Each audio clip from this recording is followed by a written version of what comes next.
Salutations everybody, it is Matty here today, and it's time to talk about the January 2025 Developer Direct. We got 4 games, no mysterious 5th game, but technically there was a 5th game because we got Ninja Gaiden 2 Black. What world are we living in, man? Anyway, when I sit down to kind of, if you will, grade these showcases, it really comes down to 2 things. Fun factor, and what can I play right now or very soon. What I loved about this Developer Direct and what made it very different from previous ones is normally the Developer Direct at the top of the year just documents what's happening throughout all of 2025. But most of the games that we saw were playing in a few months. And that to me is really exciting, with one of them being available today. So after this recording's done and Defining Duke is done, your boy is gonna cozy up on this seat right here, and I'm gonna play me some Ninja Gaiden Black 2. Are you kidding me, dude? There's so much I want to talk about here today. Overall, thought it was a pretty good show. There are some games I'm a little bit mixed on. Interestingly,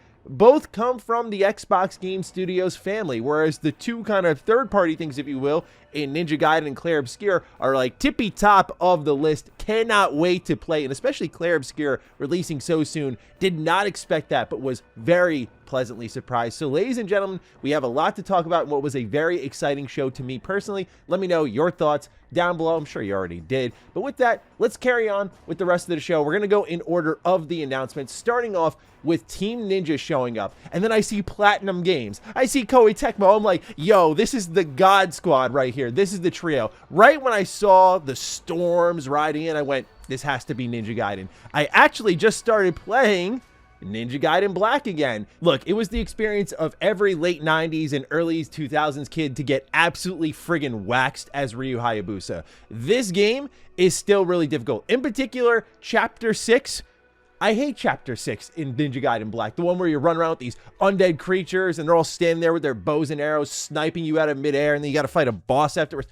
Awful, awful, but I love me some Ninja Gaiden. Yes, even all the way to 3, specifically Razor's Edge, not talking about launch 3, but to see Ninja Gaiden Black in 4 with 2 protagonists, like right when I saw the Izuma drop in 4K, I knew it was a wrap. I knew this was like game of the show, man. But to see the dual protagonists, to see this very rainy city, this mixture of like future tech, and then also to see the DNA of each company working on this title within this game was so exciting. You can see in the one-on-one battles, a lot of Neo from Team Ninja and Koei Tecmo has been brought into Ninja Gaiden. And Ninja Gaiden, to me, is like an OG Souls-like title. These were boss fights that put hair on your chest back then. And so to have a game like this, taking inspiration from a fantastic Souls-like in Neo, with Neo 2 being one of my top 5 Souls-like, was really exciting to see. But also to know Platinum Games is on this. You were seeing the perfect dodges, the parrying, the sense of style, the clean animations, the things that even now with Platinum losing all of their talent that we still know them for, that is their studio DNA, to see that retained was really exciting. Even a little bit of the heft that came with Astral Chain, which is one of my favorite Switch games, was right here. It felt like everything Ninja Gaiden was and everything Ninja Gaiden could be put into one. And so I have very high expectations for this game. Ninja Gaiden 4 is coming out fall 2025, and it is like top of the list to me, must play. The fact that Ninja Gaiden is back is crazy, because you have to remember, and many of us lived through this, Ninja Gaiden was a premier Xbox series with 1 and 2. Like, this was a must-own action title. 3 came out and it was a disaster. And a lot of people didn't talk about Razor's Edge, which I think was a strong redemption for the game. In fact, I only played Razor's Edge just a few years ago when the Master Collection dropped on Game Pass. I went, why not? Because the narrative around the game was so bad. Don't get me wrong, I don't think you're gonna like Razor's Edge as much as something like Ninja Gaiden 1 or 2, but it's a great action game with the gore and the style that you know and love. But for Ninja Gaiden 4 to exist after the failure of a game that arrived during a time where people weren't looking for great comeback stories in video games is just insane. Especially we're getting a great looking 2D Ninja Gaiden game. So it's a strong year for Ryu Hayabusa, and I can't wait to dip my toes into both games this year. So very excited for that. And then they go, hey, we got one more thing. Ninja Gaiden Black 2, Unreal Engine 5, like a remake shadow drop today. I don't want to speak too strongly on this because I want to play it for myself, and I'll have the opportunity to do so. We'll put some impressions up over on Retro Rebound soon. But oh my God, right here, it's right here next to me. I love this game. I love this game. I've replayed this game so many times. To have a random ass remake of this just dropped. To have the definitive edition, because Ninja Gaiden 2 is very controversial, as is Ninja Gaiden 1. There was Sigma, Sigma Plus, there was like the Vita version. Ninja Gaiden, a lot of people just say, go play Black. That's a little bit of an easier one, but 2 at launch had a lot of problems with performance. So Sigma, to get that performance back, gave you less enemies to fight, which made the game easier, and also gave you less gore, which is, again, a series-defining element. So to have this defining version in modern tech that should account for everything, with all the playable characters as well, more content than ever, is so exciting. So I cannot wait to fire that up. Anyway, I've talked enough about Ninja Gaiden. Just that one was like game of the show to me. I just could not believe it's back, and it's back in more ways than one, and I can play one today. Like, that is, feed me that all day. So after this, I had to rewatch this part of the show before recording this video because I was so busy tweeting, losing my mind about Ninja Gaiden, that South of Midnight shows up, and it's a complete pivot. I think the game got put in an awful position. If already the internet zeitgeist surrounding it was not bad enough, this game, I think, gets put in a terrible spot to follow up an extremely hype announcement with something slower and tempered and more chill, and definitely on an animation level, like, not as impressive. So I had to rewatch it, detach myself from the Ninja Gaiden hype, just look at it in a bubble. This is like where I start to feel a little bit weird about certain games shown here, because we've seen a decent amount of South of Midnight, and I feel like I didn't learn a tremendous amount here other than when it's coming out, which is April 8th. So very, very soon we're gonna see South of Midnight. And this game, on a environmental level, like the visuals, really excited about that. Looks great. The music sounds incredible, but this combat, just, I'm gonna have to get my hands on it before I call that final shot on it. But the combat just looks, even though they defined it as like fast and fluid, and there were moments it was that, it looked like there was a missing element of movement between you attacking your enemies. Like, just too often you were just slow jogging up to your enemies and then doing what you had to do, and removed a lot of the flow that the combat could have. Like, if it had that missing piece, or maybe it was just the way someone was playing it, but it didn't feel like a good showing. And I'll just say that Dragon Age the Veilguard has really taught me that when you see a combat system that your brain's telling you something's wrong, even if at times you can't put your finger on it, it's probably right at the end of the day. You know, 9 out of 10 times, you're probably right with that gut instinct that something is off here. So maybe it's a combat system. I'll leave open the realm of possibility that, like, I get it when I play it, but something seemed off there. But in the terms of like the voice acting, the music, and the environments, you can really feel the soul of this game is lying in that. And I'm definitely excited to see what kind of story they have to tell, because I thought We Happy Few had a really good idea that wasn't executed well. Certainly Compulsion Games has had plenty of time to execute on what South of Midnight offers here. So we'll see in due time. But for me, if I had to pick a game I was least interested in exiting the show, it was South of Midnight. But I quickly got picked back up with another top tier looking game. And this probably would have been game of the show for me if we hadn't already seen so much beforehand. And that's Clair Obscur Expedition 33. I love the story of how this studio came together. One guy had a great idea, talked to someone, they started to prototype it, and then they had someone quit their job to join because they were like, yo, I am all in, let's do this. Again, as I said with Clair Obscur when we first dove into the developer direct, I was really excited about this because I feel like we're missing high fidelity JRPGs nowadays. I'm talking about your Final Fantasy 13s, which, hey look, guilty as charged. I enjoy a little Final Fantasy 13, but also here's one we can all agree on, Lost Odyssey.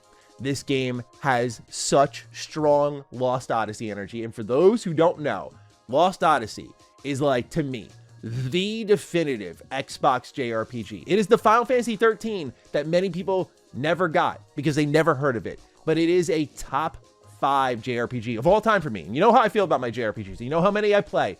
But Lost Odyssey is art. It is one of the most beautiful, one of the most existential games you can play. But also it has that mixture of high fidelity and combat that has kind of real-time elements tied in where you have to, like, hold the right trigger and release at the right time so you stay engaged with those attacks. And you see a lot of that here in Clair Obscur. So if you've played Lost Odyssey, you know what I'm talking about. And that game is excellent, and Clair Obscur looks excellent. A real focus on character builds.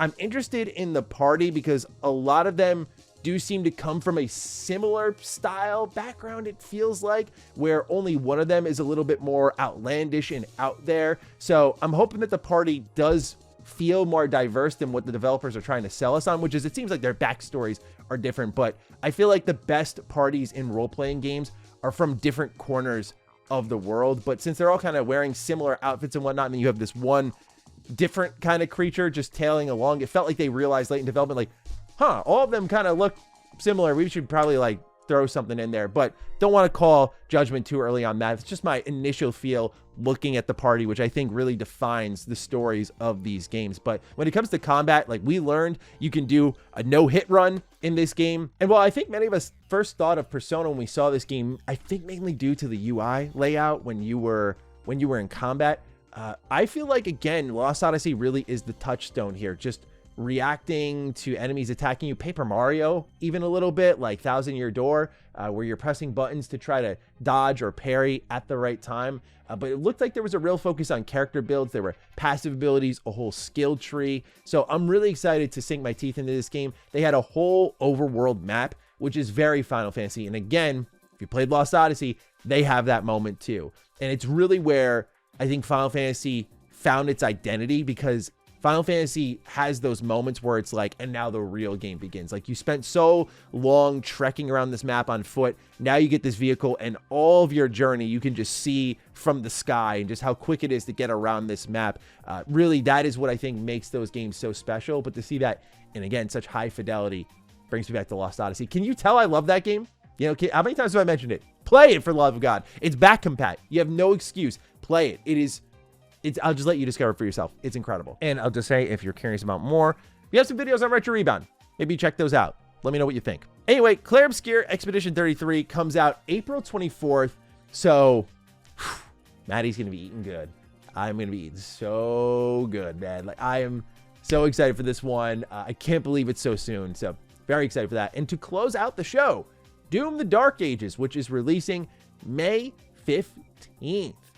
I got some thoughts on this one. It looks great, but I got to stop talking so much, man. Remember what I just said in the Bethesda video? I was like, it's a guaranteed banger, and it seems like everyone likes it, so ignore me. I just have some mild, I wouldn't even say criticism, just like mild concerns. A lot of talk about getting new fans in. They mentioned it like 5 times, and I feel like they saw something with Eternal where maybe it was too fast, or according to their telemetry, they were looking at the data going, oh, people are dropping this game quickly. But there was a strangely strong emphasis throughout this entire presentation on, like, hey, if you're new, hey, for all Slayers, hey, this is the perfect place to begin, hey, it's a prequel. Like 4, 5, 6 maybe times they really emphasize, like, you want to step into Doom, this is your time. And you could see it in the gameplay. When I was first watching the gameplay, I went, okay, I can get down with this. This feels grounded. This feels like a return to what made Doom 2016 special for so many people. But I think the locomotion of Doom should still be a part of the identity, even if it's slowed down, right? They've used terms like space rocket, race car to define your movement in something like a Doom Eternal, when I think, you know, cruise control sedan isn't the worst thing in the world, where there is some level of movement. But this looked like a lot of, they said stand and fight was the defining theme of this game. And boy, in the gameplay, did they just sometimes stand and fight and not really move around at all.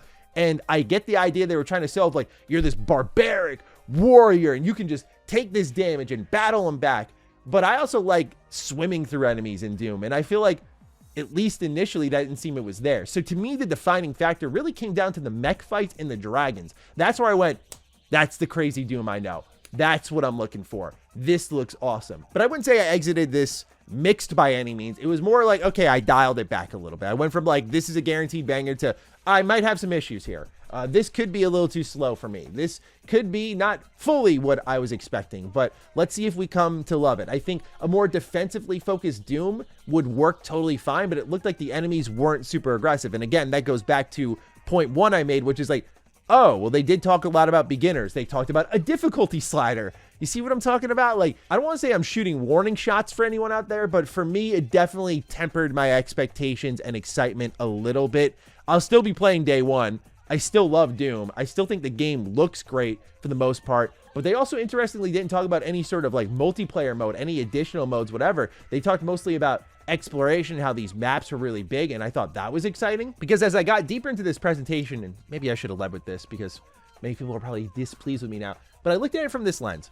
I said, this is Doom if they tried to make it like a Metroid Prime game. Right when I saw the exploration, the collectibles, how you navigate the world, I went, okay, I could see myself at the end of this all being actually really down with more thoughtful design, because Doom Eternal did introduce more like first-person movement mechanics, and people complained about the platforming in Doom Eternal. I thought it was a great addition, and I think there is a level they can reach here. So if they're going to take from that bag and add some tools that give it like a Metroid element to it, where it's like, hey, you can't reach that yet, but maybe later, and there's platforming challenges and combat challenges attached to it, I think this game has a very unique identity from the rest of the prior games, where I have no reason to distrust id, but definitely what I saw, I went, okay, now you just bring it down a little bit. So yeah, all 4 games look good in their own ways, just varying levels of excitement. Again, for me, number 1 goes to Ninja Gaiden, 2 Clair Obscur, 3 Doom, and then 4 would be South of Midnight. No 5th game, technically. Again, the 5th game really is the Ninja Gaiden 2 Black remake, which just like, what? Crazy sauce. But I saw some people talking about it, so I thought I'd address it here. No Oblivion remake. Some people thought that this might happen here, and it's like I said, my prediction still stands. I think it's going to be at the Nintendo Direct. And hey, man, your boy is on a pretty good streak here. I did predict that Ninja Gaiden would probably be one of the games shown up here at the Dev Direct. So trust your boy, at least for now. I'm thinking that we're going to see Oblivion remake at the Nintendo Direct with a bunch of other Xbox stuff. Because remember, you know, when the Switch was first revealed, we had Skyrim on a plane. So what about Oblivion on the bus or something? I don't know. But nonetheless, ladies and gentlemen, no Oblivion remake here. Not freaking out too much because we are leaning into a lot of rumors heavily. And right now the rumor is that Oblivion remake is coming out in June. And if that is the truth, then yeah, they got to show it off sometime soon. But keep in mind, there were rumors of like, I think an additional Direct in February. And also Oblivion's, you know, birthday is in March. So there's plenty of spots that in the next 3 months you can see Oblivion remake. So I wouldn't be too upset about the developer direct, but let me know your thoughts on the show down below. Excited to see what you think. Other than that, take excellent care of yourselves, and I'll see you next time around. Stay sexy, stay active. I love you all. Peace.